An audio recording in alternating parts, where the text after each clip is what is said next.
We start with a territorial acknowledgement that Vancouver was built, and I have to say, on land taken from the 3 local First Nations. I can't use that Canadian passive term, unceded territory.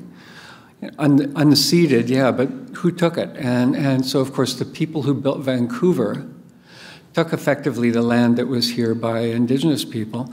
And we always, because we're a historical society, we go on a little bit from that and add a little bit more detail. We are on the 1877 portion of the Kitsilano Indian Reserve, which was a Squamish reserve.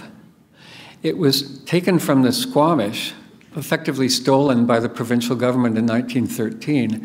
The Squamish received compensation of about $92.5 million at 2000 or 2001 for what has become Vanier Park, in the 1960s. And so they received that compensation for them.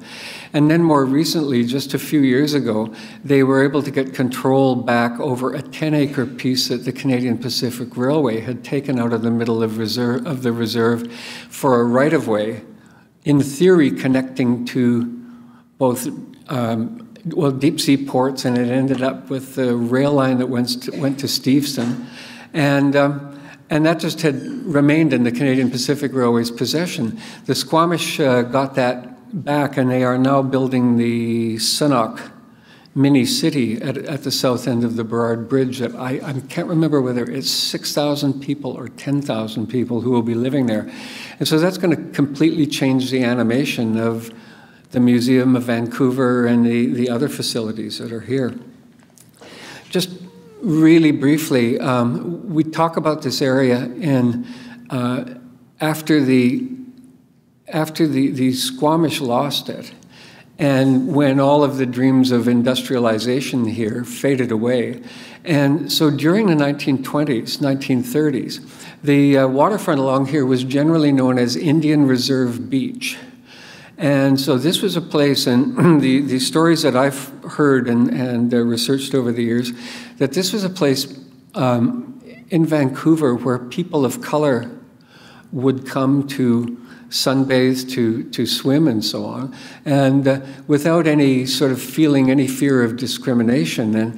And you might think, well, knowing that Joe Fortes, the famous lifeguard from Barbados, was in charge of the English Bay Beach, and that would have been welcoming to pretty well everybody. But Joe Fortes died in 1922, so as this area begins to evolve, it gets this reputation as being a beach that's sort of friendly for anyone who wants to come here.